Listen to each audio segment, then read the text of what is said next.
Sampai saat ini, kolom komentar saya masih putih bersih.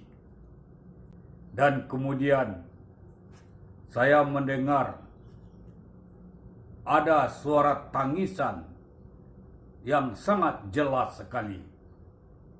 Sepertinya di kolom komentar itu ada tetesan-tetesan air mata. Kolom komentar menangis.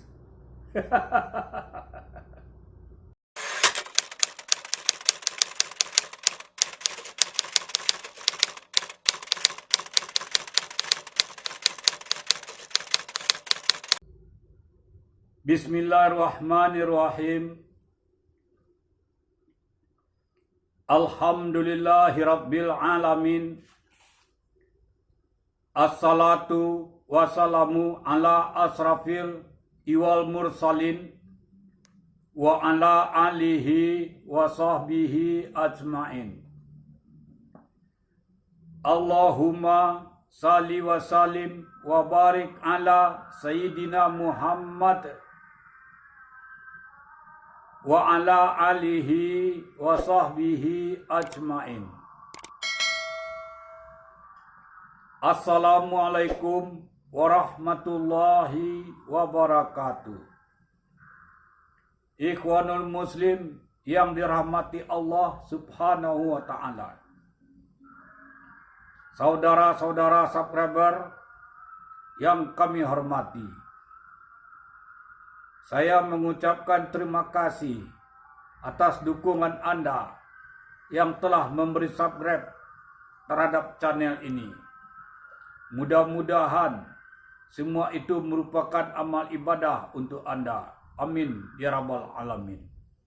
Saya mendoakan mudah-mudahan kita semua diberi kesehatan oleh Allah Subhanahu wa Ta'ala serta diberi rezeki yang halal lagi diberkati. Amin ya rabbal alamin. Ikhwanul Muslim yang dirahmati Allah Subhanahu wa Ta'ala, saudara-saudara subscriber yang saya hormati. Opening tadi merupakan ilustrasi sebagai pembuka untuk video ini. Suara tangis yang sangat jelas sekali keluar dari kolom komentar. Sudah menangis kolom komentar. Ada air mata yang menetes di atasnya. Ikhwanul Muslim yang dirahmati Allah Subhanahu wa Ta'ala. Kita sering mendengar ada orang yang cenderung mendengar bisikan-bisikan gaib. Kalau tadi saya mendengar suara tangisan yang sangat jelas sekali yang keluar dari kolom komentar, itu hanya ilustrasi, bukan kenyataan. Namun bukan pula halusinasi. Namun, kenapa ada orang yang cenderung dan sering mendengar bisikan-bisikan gaib? Ini pertanyaan yang akan kita jawab. Kedua, apakah itu merupakan spiritual experience? Ketiga, apakah itu ciri seorang spiritual? Keempat, bagaimana cara menanggulangi orang yang cenderung mendengar bisikan-bisikan gaib tersebut? Keempat pertanyaan itu akan kami jelaskan satu persatu di dalam video ini. Namun, sebelum kami melanjutkan penjelasan keempat pertanyaan tersebut, terlebih dahulu dukung channel ini dengan cara subscribe, like, and share. Dan apabila Anda mempunyai pandangan dan pendapat yang sama atau berbeda dengan apa yang kami bicarakan ini, tulis di kolom komentar. Mudah-mudahan adanya perbedaan pendapat merupakan pengayaan di dalam persoalan spiritual. Ikhwanul Muslim yang dirahmati Allah Subhanahu wa taala. Kenapa ada orang yang sering mendengar bisikan-bisikan gaib? Orang yang sering mendengar bisikan-bisikan gaib itu, pertama sekali, mungkin ia belajar ilmu hikmah dari buku-buku dan kemudian diamalkannya. Kedua, mungkin ia belajar sebuah ilmu hikmah atau keilmuan, namun oleh guru tersebut yang ditanamkan ke dalam diri orang itu yang dikatakannya ilmu adalah makhluk gaib. Apakah itu berupa jin atau apa saja.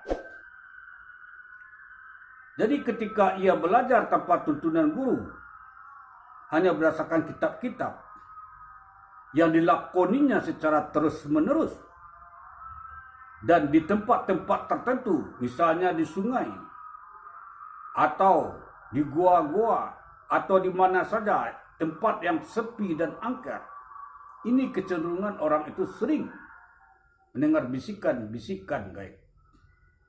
Atau mungkin saja ia belajar kepada seseorang, namun guru tersebut memasukkan ke dalam tubuh orang itu makhluk gaib.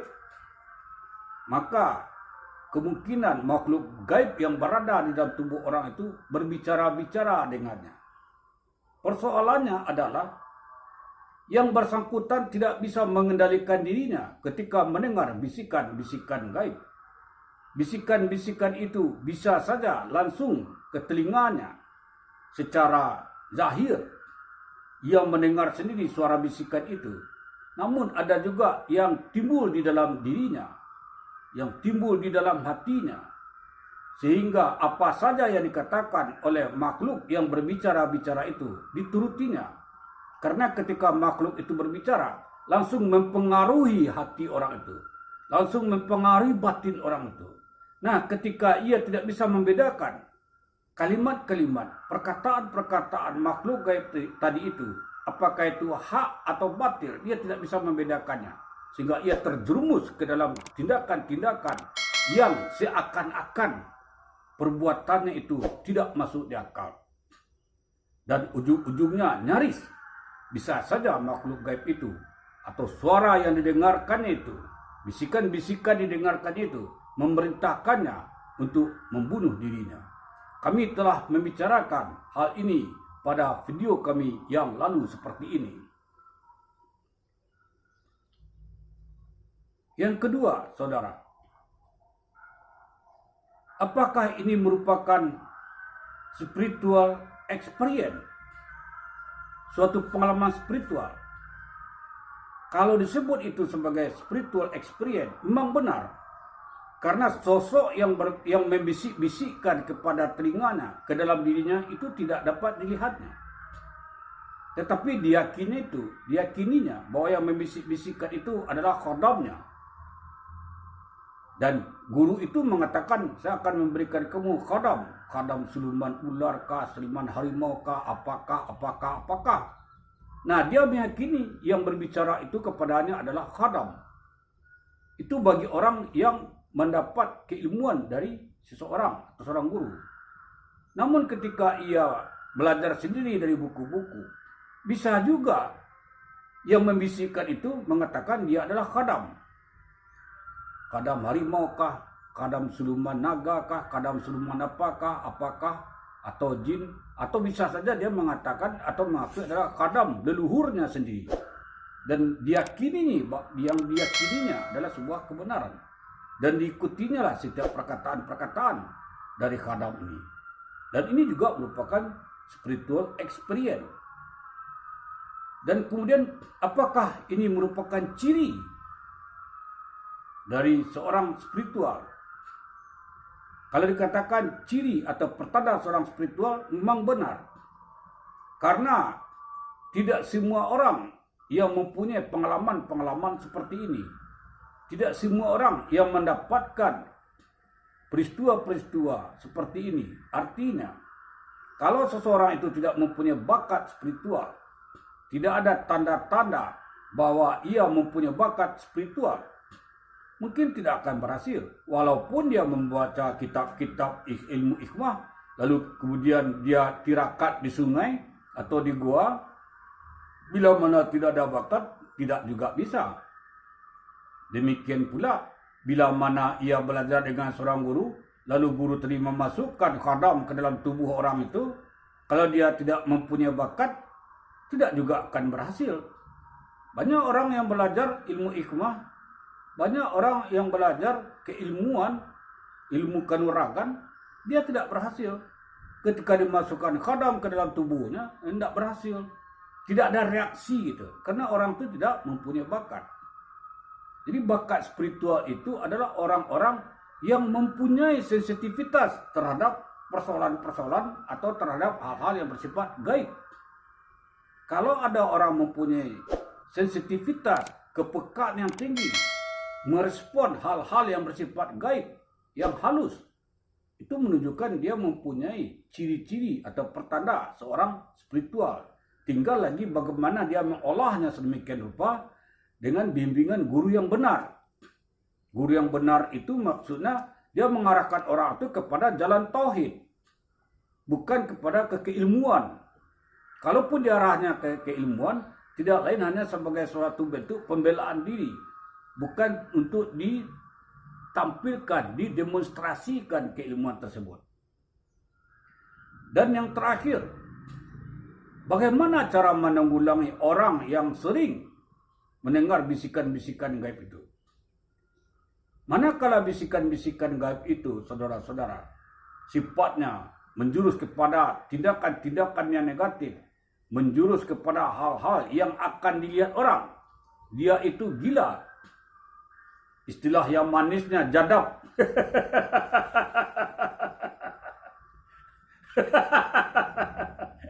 Jadab. Jadi jadab ni gila. Ada orang bergelar ini jadab. Saya tidak mau diberi nama adik Rizal Jadab. Karena ada orang menyebut dirinya jadab itu artinya gila. Tapi itu tak tahu kan.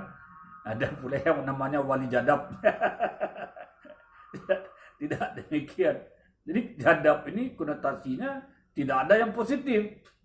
Jadab itu atau gila ini tidak ada konotasi gila itu yang positif. Pasti kalau gila itu konotasinya adalah negatif. Lalu kenapa kita bangga disebut jadab? Ini aneh juga kan. Ada wali jadab, ada ustaz jadab. Dia orang spiritual. Dia bernama titik-titik jadab. Saya malas menyebut namanya kan. Nanti kena undang-undang ITE, pencemaran nama baik. Karena sering saja sekarang salah ucap kita dituntutnya kan, dikatakannya pencemaran nama baik. Udah 2 tahun pula kita dalam penjara kan, hanya untuk mengucapkan sebuah kalimat yang nggak perlu menjadi masalah sebenarnya kan. Nah itu, jadi bisa dikatakan orang itu jadab, gila. Nah bagaimana cara mengatasinya? Supaya dia tidak mendengar lagi bisikan-bisikan gaib itu. Dalam perspektif tarekah, seperti tarekah Naqsabandi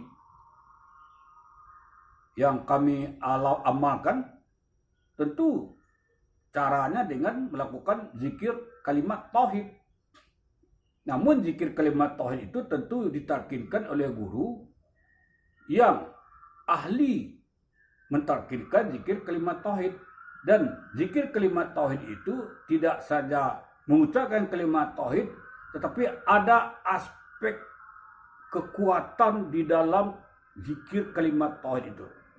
Kalau sekadar hanya mengucapkan kalimat la ilaha illallah, kalau sekadar mengajarkan ucapan kalimat la ilaha illallah, karena talqin itu mengajarkan kalimat tauhid, talqin itu mengajarkan mengucapkan kalimat tauhid, itu yang dimaksudkan talqin. Namun lebih ke dalam lagi, tidak hanya semata-mata mengajarkan cara mengucapkan kalimat tauhid. La ilaha illallah. La ilaha illallah. La ilaha illallah. Itu takin itu. Tidak seperti itu saja, tidak hanya itu saja. Tetapi ketika guru tadi mengucapkan kalimat La ilaha illallah, kalimat itu masuk ke dalam kalbu semua itu. Dan ketika kalimat itu masuk ke dalam kalbu itu, kalimat tauhid tersebut, maka cahaya nur kalimat tauhid itu langsung menembak makhluk gaib yang ada di dalam jantung orang itu atau murid yang ditalkinkan itu. Menembak makhluk gaib yang ada di tengah dada orang itu. Ini telah kami bicarakan pula pada video kami ini. Tonton video ini dan video yang tadi itu. Mudah-mudahan ada manfaatnya. Juga kami telah membicarakan cara mengucapkan kalimat tauhid. Sudah ada pula videonya. Jadi hal-hal yang berkenaan dengan kalimat tauhid sudah banyak kami buat videonya. Tonton video ini. Mudah-mudahan ada manfaatnya. Ikhwanul Muslim yang dirahmati Allah Subhanahu wa taala. Bila mana anda memandang bahawa apa yang kami sampaikan itu bermanfaat dan mempunyai nilai positif, dukung channel ini dengan cara memberikan subscribe, like and share. Dan apabila anda mempunyai pendapat tentang apa yang kami sampaikan ini atau ingin mempertanyakan sesuatu tentang apa yang kami sampaikan ini, tulis di kolom komentar. Ikhwanul Muslim yang dirahmati Allah Subhanahu wa taala. Kami lanjutkan sedikit lagi. Setelah ia ditalkinkan kalimat zikir tadi, maka dizikirkanlah kalimat tauhid itu sebanyak-banyaknya. Paling tidak 1000 kali dengan niat mengeluarkan segala yang buruk-buruk, yang negatif-negatif dalam dirinya. InsyaAllah, maka makhluk gaib yang berbisik-bisik dalam dirinya itu, yang membisik-bisikkan ke telinganya, yang memerintah-merintahnya akan lenyap dengan sendirinya. Namun biasanya yang kami alami, ketika kami mentakinkan kalimat tauhid, maka di dalam dada orang itu akan melompat makhluk gaib itu sendiri. Kami telah pernah membicarakan di dalam majlis zikir kami saja, ketika ada orang di dalam tubuhnya pocong, maka pocong itu keluar ketika itu juga di dalam majlis zikir, halaqah zikir itu. Videonya juga sudah kami buat. Sudah kami buat. Jadi hal-hal yang berkaitan dengan ilmu hikmah zikrullah itu sudah banyak kami buat. Kami nanti akan membicarakan hal seperti itu dalam konteks spiritual praktis. Ikhwanul Muslim yang dirahmati Allah Subhanahu wa taala, saudara-saudara subscriber yang kami hormati. Demikian saja, mohon maaf. Wabillahi taufik wal hidayah. Assalamualaikum warahmatullahi wabarakatuh.